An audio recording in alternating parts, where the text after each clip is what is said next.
guys. Egg. Salt 1 teaspoon. 1/4 na cooking oil. Next, 2 cups na kakang gata or unang gata.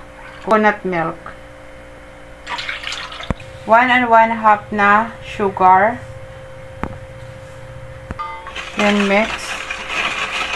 So, combine all ingredients. 1 cup na baking powder. 2 cups na flour. Then mix.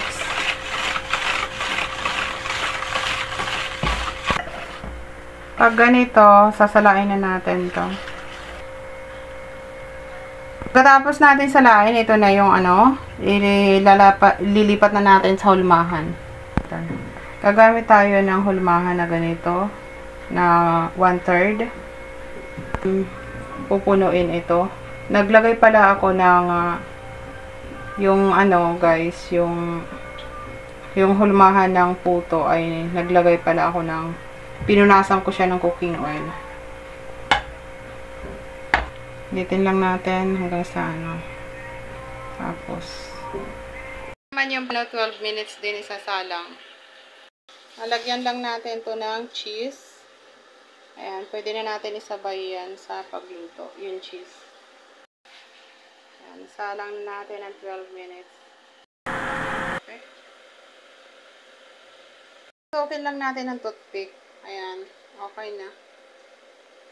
May sumabit man siya pero luto na siya, guys. Wala na siyang basa.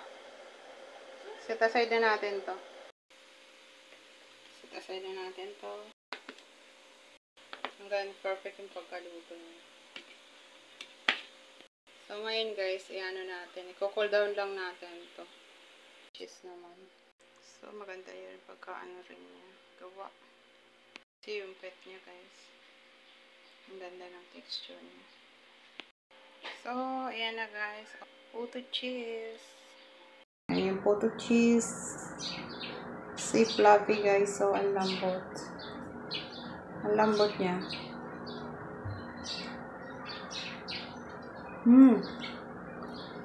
Sarap. Perfect na perfect ang pagkagawa.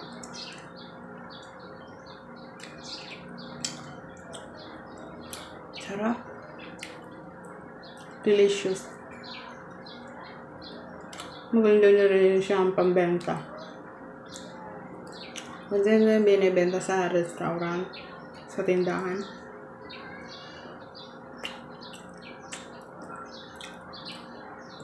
Yummy. Delicious.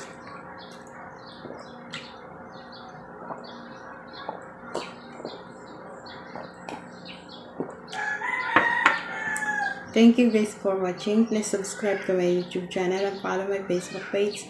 If you buy something, please click the yellow basket and my TikTok shop. Bye guys. Thank you.